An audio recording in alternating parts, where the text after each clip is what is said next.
자, 에너지띠와 반도체. 자, 에너지띠를 얘기하려면 무조건 고체 상태만 얘기를 해줄 수 있습니다. 왜냐? 액체랑 기체는 입자 사이 거리가 멀기 때문에 전자가 돌 수 있는 궤도가 이제 거의 가깝게 겹쳐질 수가 없거든. 근데 사실 에너지띠라고 하는 것은 전자가 돌고 있는, 원자 주위를 돌고 있는 궤도들이 겹쳐져서 띠로 나타나게 돼. 근데 고체는 입자 사이 거리가 가깝기 때문에 궤도들이 겹쳐질 수 있겠죠. 그래서 에너지띠가 나타날 수 있습니다. 그리하여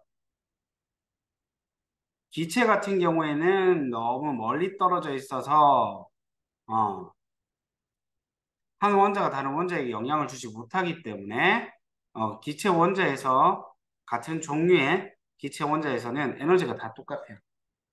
그런데 고체 원자 같은 경우에는 근접하고 있는 원자들끼리 전자 궤도가 겹쳐지게 되어서 에너지 준위가 겹치게 됩니다. 그럼 에너지 준위의 변화를 한번 보도록 하겠습니다. 봐봐. 원자핵이 있을 때 이게 궤도야, 궤도. 궤도들이 이렇게 있죠. 두 개 있을 때 궤도가 아예 겹쳐질 수는 사실은 없어. 살짝 살짝씩 밀려요. 그 원자 상태에 가지고 있었던 에너지 값과 조금 다른 값을 가지고 있지. 음. 어쨌든 궤도가 이렇게 겹쳐지는 것처럼 연속적으로 이어지게 되면서 나타나게 되는데 이게 여러 개의 원자가 있다고 치면은 여러 개의 에너지 띠가 아, 여러 개의 궤도들이 겹쳐지면서 에너지 띠가 만들어지게 되는 거예요. 그래서 에너지 띠라고 하는 것은 원자가 매우 많이 있을 때 수많은 에너지 준위들이 촘촘하게 모여서 거의 연속적인 띠의 형태를 나타내게 되는 것이다. 근데 사실 파울리 베타 원리에 따라서 하나의 그 오비탈에는 두 개의 전자까지 들어갈 수 있죠. 아, 이거 물리구나.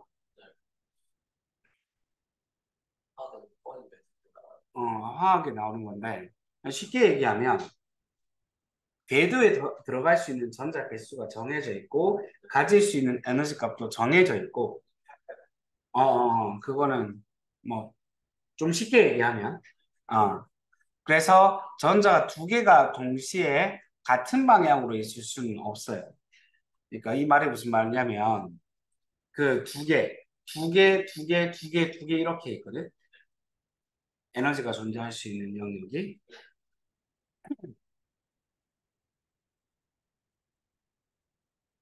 전자 두 개가 동시에 있을 수 없기 때문에, 음, 이렇게 쉽게 봅시다. 그러니까 원리는 파울리 베타 원리라고 생각하고, 같은 에너지를 가지고 있는 전자는 존재하기가 힘들다. 궤도마다 다른 에너지를 가지고 있는데, 궤도들끼리 살짝 밀려서, 원래 가지고 있던 에너지 준위보다도 조금 다른 에너지 준위를 가지게 되면서, 이렇게 띠 모양을 만들게 된다. 음, 그렇게 일단 쉽게 생각해 주시고, 그래서 이거는 전자가 돌고 있는 궤도였죠. 이 선들은. 그리고 전자는 이 선 안에서만 존재할 수 있죠. 그래서 전자가 존재할 수 있는 영역은 에너지 T만 전자가 존재를 할 수 있어요. T와 T 사이는 전자가 들어갈 수 있어 없어? 없어요. T 간격 혹은 이걸 금지 T라고도 불러요. 에는 전자가 존재할 수 없다. 그 다음에 원자과 전자가 돌고 있는 궤도가 있을 거 아니에요. 그 궤도가 겹쳐져서 만들어졌는 게 원자까띠 혹은 가전자띠라고도 불러요. 음.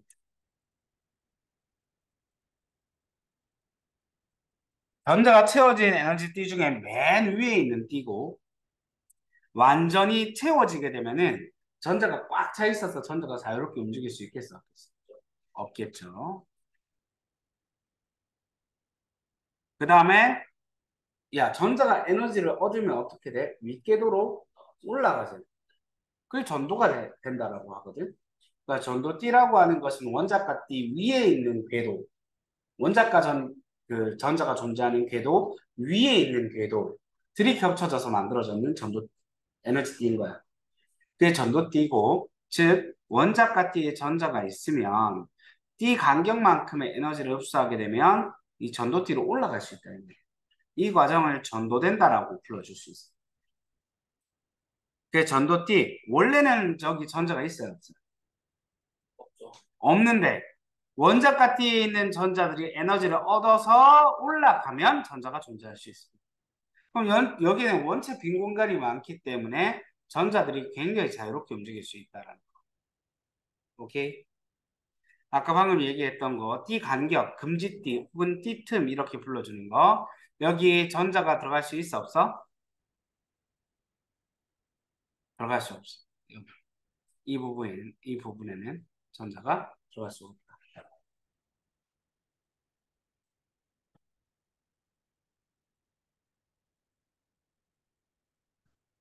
고체 원자의 에너지띠 전자 이동, 원자가 띠에 전자가 완전히 채워져 있으면 전자가 자유롭게 움직이지 못하는데 원자가 띠에 빈 공간이 좀 있으면 쉽게 에너지를 쉽게 움직일 수 있다. 그리고 원자가 띠에 있었던 전자가 띠 간격 이상의 에너지를 흡수하게 되면은 전도띠로 올라갈 수 있다. 음.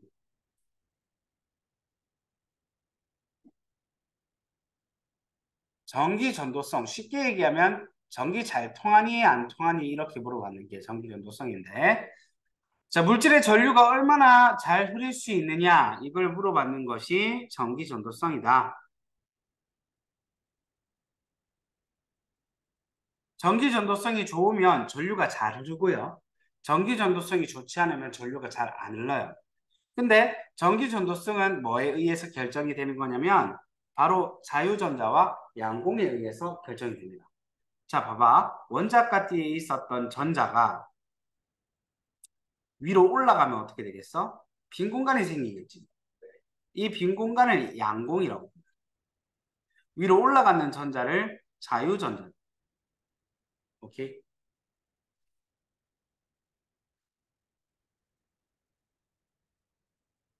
그래서 자유전자가 많으면 많을수록 쉽게 움직일 수 있는 전자가 많기 때문에 전류가 잘 흐를 수 있게 되는 거예요. 또한 양공이 많다라고 하는 것도 전자들이 여기에서도 움직일 수 있게 해주고 위로 올라가는 전자들이 많다라는 뜻이기 때문에 전류가 잘 흐르는 것이다. 즉 자유전자와 양공이 많다라고 하는 것은 전류가 잘 흐르는 것이다. 그 다음 봐봐. 봤어? 잘했어. 이거. 자, 양공이 여기 있었어. 이 양공을 채워주기 위해서 전자가 옆으로 이동했어요. 이렇게. 그 다음에 이걸 채워주기 위해서 얘가 이동했어. 또 이걸 채워주기 위해서 얘가 이동했어. 그럼 양공의 이동 방향은 왼쪽에서 오른쪽이고. 근데 전자 이동 방향은 오른쪽에서 왼쪽이죠. 그래서 전자와 양공이 움직이는 방향은 어떤 방향이다? 반대 방향이다. 그래서 이렇게 얘기해요. 양공을 플러스의 성질을 띠고 있는 빈 공간이다. 그래서 양공이에요. 양의 성질을 띠고 있는 공간. 그래서 고체를 갖다가 전기 전도성을 기준으로 이렇게 세 가지로 나누어 주면은 도체, 부도체, 반도체 이렇게 나눌 수 있습니다. 우리는 절연체, 도체, 부도체가 절연체, 전기 안 통한다고. 그다음에 반도체는 도체랑 부도체 사이, 즉 반틈의 성질을 가지고 있다. 이렇게 봐주시면 되고,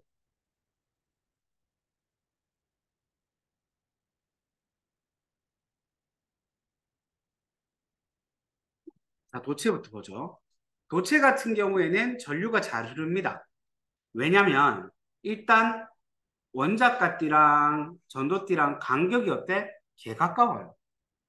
그러니까 원자가띠에 있는 전자가 이 위에 있는 전도띠로 쉽게 올라갈 수 있겠죠. 띠 간격이 없거나 너무 가까워서 쉽게 전도띠로 이동할 수 있다. 즉 전도가 된다. 그러면 자유전자가 많아지고 빈 공간이 많아지니까 양공이 많아지니까 전기가 엄청 잘 통하는 거예요. 전기 전도성이 좋다. 저항이 작다 이렇게 얘기할 수 있어요. 또 대부분 어떤 물질이냐면은 이렇게 금속 물질들 이런 애들은 그다음에 부도체라고 하는 애들은 띠 간격이 어마어마하게 넓어요. 그래서 전자가 이 위로 올라가기 위해서 어마어마한 에너지를 흡수해야 돼요. 근데 사실 그 에너지를 흡수하면 이미 불타버려요. 그러니까 거의 이동이 불가능하다 이렇게 볼 수 있어요. 전류가 거의 흐르지 않고 전기 전도성이 좋지 않으며 저항이 매우 큽니다. 대부분 어떤 물질? 비금속 물질. 그 다음에 반도체는 딱 하프야, 하프. 그래서 도체랑 전원체의 딱 가운데. 반틈이라고. 띠 간격은 어느 정도 좁아요. 그래서 이동은 가능해요. 그러니까 전류가 흐를 수는 있겠죠. 그래서 도체보다는 전기도성이 좋지 않고 전원체보다는 좋아요. 그리고 규소, 저만이온 같은 애들이 있고 우리 원자과 전자를 기준으로 얘기를 좀 해준다면 도체는 원자과 전자 몇 개게? 도체는 적죠. 도체는 원자과 전자가 개척네. 내 걸렸나? 그거네요. 저 문제가 음. 두개 자, 도체는 원자과 전자의 개수가 한 개나 두 개, 많아봤자 세 개. 무도체는 다섯 개, 여섯 개, 일곱 개. 반도체는 네 개인 거야. 원자과 전자가 네 개야. 그러니까 어떻게 돼? 전자를 버리기도 얻기도 애매한 친구. 그래서 자유전자가 많지도 적지도 않은 형태를 가지게 됩니다.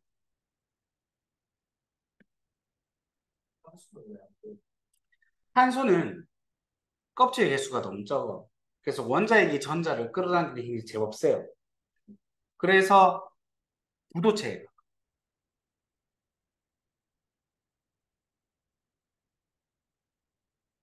탄소는 좀 특이한 친구이기도 해. 이게 만약에 결합을 4개가 전부 다 참여해버리면은 이제 전기가 아예 안 통하는데요. 탄소끼리 결합을 3개만 참여시켜버려. 그럼 전기가 통해. 그게 흑연. 그러니까 흑연은 3개가 결합에 참여해서 전기가 통해. 흑연을 한 겹으로 떼는 거. 흑연 한 겹을 그래핀이라고 하거든. 그래서 그래핀으로 전기가 통하는 거고 그래핀을 말면 탄소는 나노튜브야. 그래서 또 걔도 전기가 잘 통해. 그 다음에 그 공으로 만들면 플로렌이에요. 플로렌도 전기가 잘 통해. 그래서 원자과 전자를 3개를 결합해서 참여시키면 한 개가 남기 때문에 자유전자가 자연스럽게 생겨가지고 전기 전도성이 좋다. 근데 4개가 다 참여했다? 그럼 안 좋아. 그게 다이아몬드예요. 자, 전기 전도도 이거는 네 얼마나 전기가 잘 통하노? 이거 물어봤는 거예요. 그래서 전기 전도성을 갖다가 정량적으로 나타낸 물리량이고 전압에 의해서 고체의 전류가 잘 흐르는 정도를 얘기해 줍니다. 비저항이라는 게 있는데 이걸 우리는 재질 상수라고도 얘기를 해요. 이게 무슨 말이냐면 우리 그거 중학교 때 배웠을 거예요. 저항이 이렇게 있는데 길이가 길어지면 저항이 커져야죠. 맞아요. 길이가 길어지면 저항이 커져요. 단면적이 넓어지면 저항이 커져요, 작아져요. 맞아요. 작아져요. 저항이 작아진다라는 게 전자가 지나갈 건데 이 원자들로 구성되어 있잖아.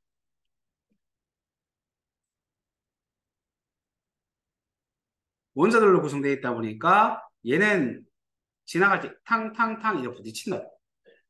부딪히니까 열이 발생해서 전기 에너지가 열 에너지로 새나가는 거야. 근데 얘는 빈 공간이 많으니까 좀 제법 쉽게 지나갈 수 있지. 그래서 단면적, 즉 에리아의 반비례하고 리치, 길이의 비례한다. 저항이. 근데 재질에 따라서 원자핵의 배치가 좀 다르겠죠. 그래서 이 로라고 하는 것은 비저항이라고도 부르고 재질상수라고도 부르고. 음. 그래서 비저항이란 비례상수값, 저항의 비례상수. 그러면 전기 전도도는 이 비저항의 역수야. 근데 이 비저항에 대한 공식으로 고치면 비저항은 어떻게 되겠어?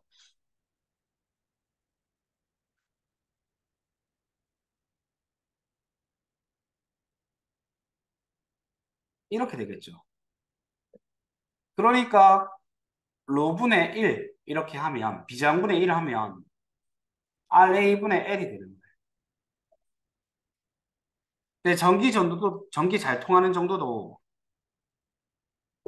이제 이렇게 된다 이거지. 저항이 반비례하고. 그래서 도체랑 부도체, 즉 아니 도체랑 반도체의 전기 전도를 보면 도체는 온도가 올라가면 올라갈수록 입자의 운동 속도가 빨라지게 되면서 원자들이 빠르게 움직여. 그래서 전자가 움직인 걸 외려 방해해버리거든. 원래 전자가 잘 움직였으니까. 근데 그래서 저항값이 되게 커져요. 도체는. 전기가 안 통하게 돼 온도가 올라가면 올라갈수록. 그래서 우리 휴대폰 같은 거 오래 쓰면 오래 쓸수록 뜨거워지잖아. 근데 뜨거워지면 뜨거워질수록 이제 그 배터리를 많이 먹는 거야. 전기에너지. 근데 반도체 같은 경우에는 온도가 올라가면 올라갈수록 전자들이 쉽게 궤도를 올라갈 수 있게 되어서 즉 자유전자가 되고 양공을 쉽게 만들 수 있게 되어서 저항이 줄어들게 됩니다.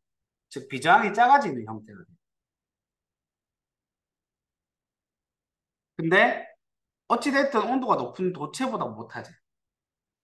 반도체 말고 부도체도 이래. 무슨 말인지 알까? 음.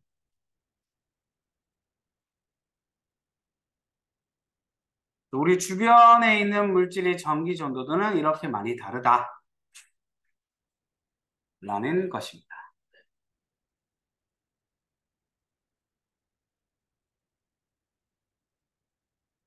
그래서 오늘의 주인공은 사실 반도체입니다. 반도체. 반도체라고 하는 것은 아까 얘기했지만 주로 원자과 전자가 몇 개? 네 개. 근데 순수한 반도체는 쓸모없어요. 왜?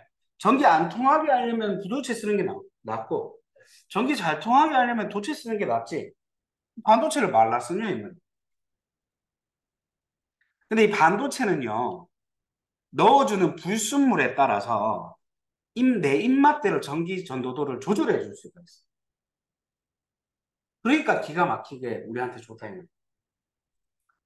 그래서 순수 반도체는 전류가 잘 안 흐릅니다.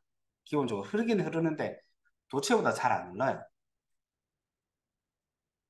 근데 여기에다가 불순물을 집어넣는 과정을 우리가 뭐라 불러주냐면은 도핑한다. 도핑. 도핑을 해주게 되면은 즉 불순물을 섞어주게 되면은 전기가 잘 통해요. 그래서 불순물로 쓸 수 있는 게 원자과 전자가 3개의 뇌를 집어넣을 수도 있고 원자과 전자가 5개의 뇌를 집어넣을 수도 있어요. 그러면 3개를 집어넣게 되면은 4개가 있잖아. 원자과 전자가. 원래 순수 반도체가. 그지? 근데 3개가 들어오면은 결합을 탕탕탕 하면서 빈 공간이 안 게 생기죠. 양공이 만들어지는 효과를 내요. 그러면 원래 4개가 있었는데 5개가 들어오면 어떻게 되겠어? 결합을 탕탕탕 하고 한 개 남죠. 자유전자가 만들어졌는 효과를 내줄 수 있어요. 양공과 자유전자가 많으면 많을수록 전기가 잘 통하는 거예요. 오케이? 그러니까 얘네들은 전기가 순수 반도체보다 더 잘 통하게 됩니다. 그래 보시면 여기 양공이 생긴 거 보이죠? 여기 자유전자 한 개 생긴 거 보이죠? 그래서 양공이 전화 운반자 역할을 하고 얘는 전자가 전화 운반자 역할을 해요.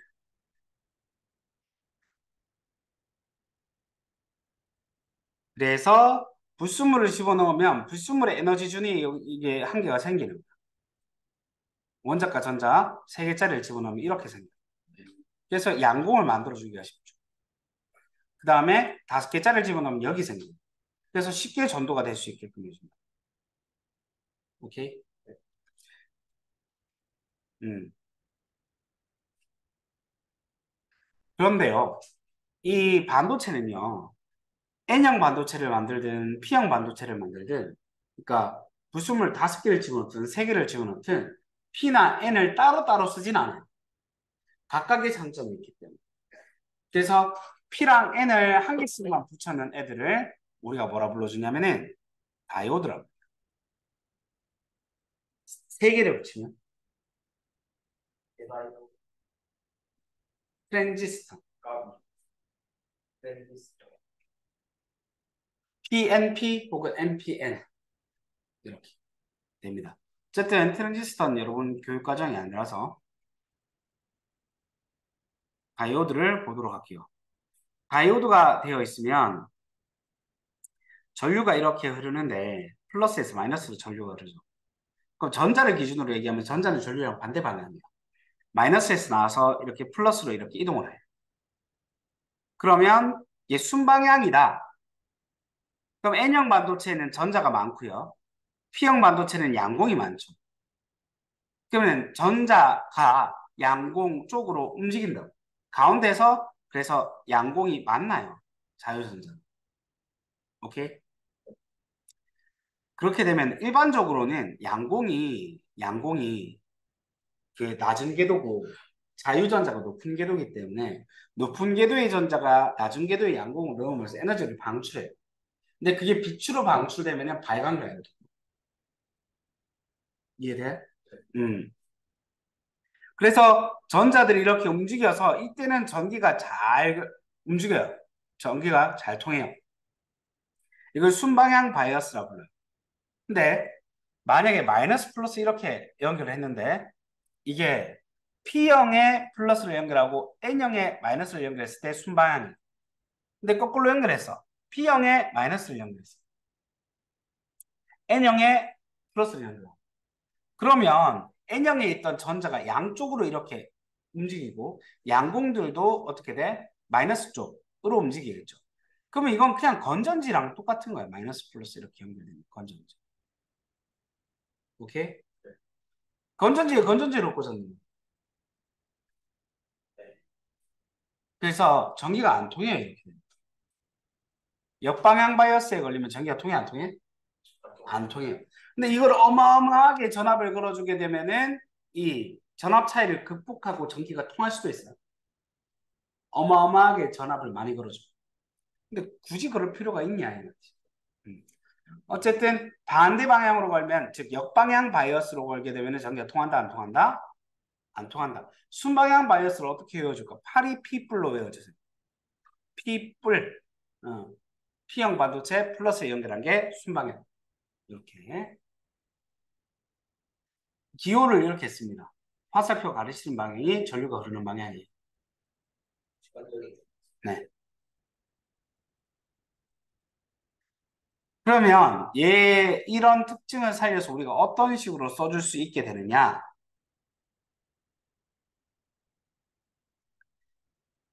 우리 전류가 한 방향으로 이렇게 플러스 마이너스가 고정되어 있는 걸 뭐라고 부르죠? 직류라고 해요. 직류. 한 방향으로 고정되어 있는 걸 직류라고 하고 플러스 마이너스가 계속 바뀌는 걸 교류라고 해요. 우리는 전기 제품 쓸 때 직류 써요, 교류 써요? 교류 쓰죠. 플러스 마이너스 생각해서 꽂는 게 아니니까. 음. 그러면 변전소나 이런 데서는 교류 쓰게, 직류 쓰게 교류 써요. 그래서 변합시키기가 쉬워. 관련 근데 집에 들어오는 전류는 직류로 들어온단 말이야. 아, 미안해. 그게 아니라. 교류를 이렇게 꽂았어. 근데 전자 제품들은 교류가 아니고 직류가 들어와야지 작동이 되고. 그러면 어떻게 해줄까? 직류를 교류로 바꿔주거나 해줘야 되겠지. 혹은, 거꾸로. 교류를 직류로 바꿔줘야 되겠지. 전기 제품들은 한 방향으로만 전류가 움직여야지 이렇게 전기 제품을 돌릴 수가 있단 말이야. 그 물레방아 돌아가는 것처럼. 그래서 교류가 들어왔을 때 직류로 바꿔주는 역할을 해주는 게 정류작용이라고 해요. 이 정류작용을 해주는 게 바로 다이오드입니다. 왜? 플러스에서 마이너스로 이렇게 들어오는데 순방향이다. 그럼 전류를 통과시켜줘. 근데 반대로 들어오면 어떻게 돼? 역방향이 돼버리는 거야. 그때는 어떻게 돼? 전류를 막아버리는 거야. 그러니까 반대 방향의 전류들은 싹 다 날아가 버리게 됩니다. 오케이? 아까 얘기했어요. 순방향 바이어스에 걸었을 때 높은 준위에 있는 자유전자가 낮은 준위의 양극으로 넘어가게 되면 에너지가 방출된다고. 그 빛으로 방출되는 게 라이트 이미팅 다이오드 LED, 광다이오드 한 개만 더.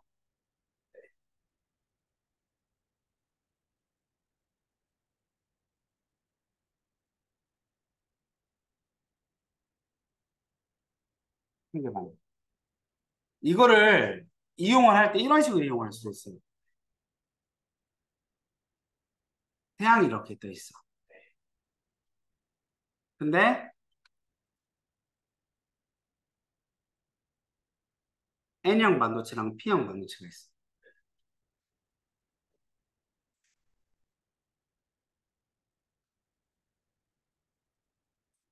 그러면 빛을 받으면 여기 있는 전자가 에너지를 흡수해서 넘어가 버려요. 그러면 전자들을 채워주기 위해서 전자가 이쪽으로 다 이동한다고, 전자들.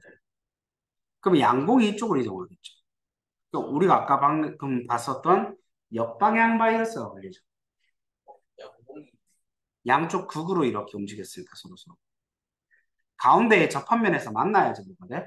순방향 바이러스였지. 네. 그럼 이건 그냥 내가 뭐랑 똑같다고 그랬어? 배터리, 건전지랑 똑같다고 그랬죠. 이걸 건전지로 이렇게 쓰는 게 태양전지. 그럼 전자가 이쪽 방향으로 움직이면서 불을 들어오게 해줘. 전구에. 오케이? 역방향 바이어스도 태양전지로 이용이 된다는 거예요.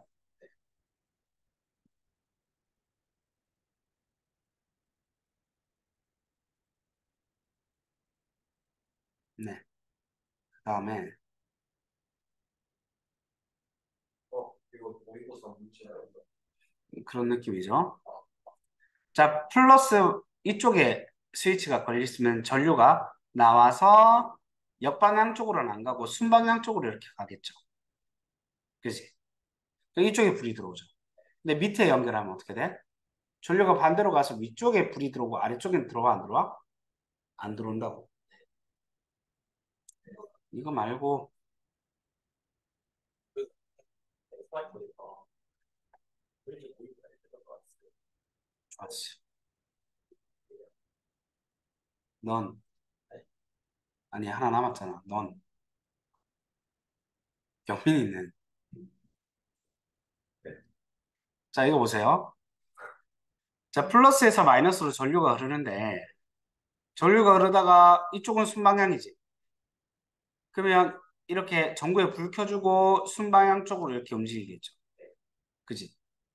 근데 반대쪽으로 걸어주게 되면은 이번에 이쪽이 순방향이고 이렇게 전류가 흘러가지고 어, 다 켜지겠지. 이런 식으로 이용하게 되면은 얘들을 이렇게 꽂아서 이용하게 되면은 어느 방향에 전류가 들어오든지 불을 켜줄 수 있게 돼요. 음.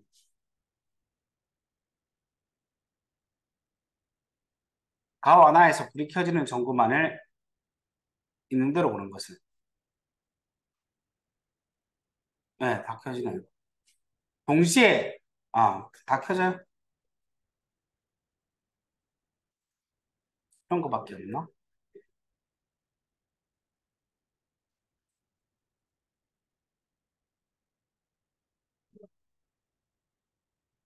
요거 좋네.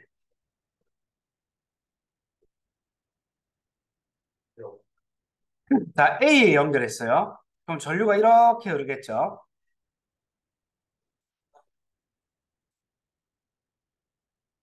근데 팔이 B 뿌리라 그랬어요. 그죠? 잠깐만. A, B, C, D, Pn 접합형 LED를 이용하여서 구성한 회로를 나타냈다. A, B를 연결했을 때 모두 발광과 유도에서 빛이 방출되었다. 그러면 플러스에 연결돼야 되는 A 쪽은 아래쪽을 통해서 이렇게 전류가 들어가겠죠. 그러면 Y는 뭐가 돼야 돼요? 순방향 바이어스가 걸려야 되니까 P가 되는 거죠. 오케이? B에 연결했어요. 이번에 전류가 이쪽으로 갑니다. 근데 아까 전에랑 똑같이 P에 플러스가 연결되어야 돼서 전류가 들어가야 돼서 아래쪽으로 전류가 들어가야 되거든. 그럼 이쪽이 P고 이쪽이 N, X가 N이 되는 거죠. 그렇게 문제를 풀어줄 수 있겠습니다. 헷갈리지 마라. 음,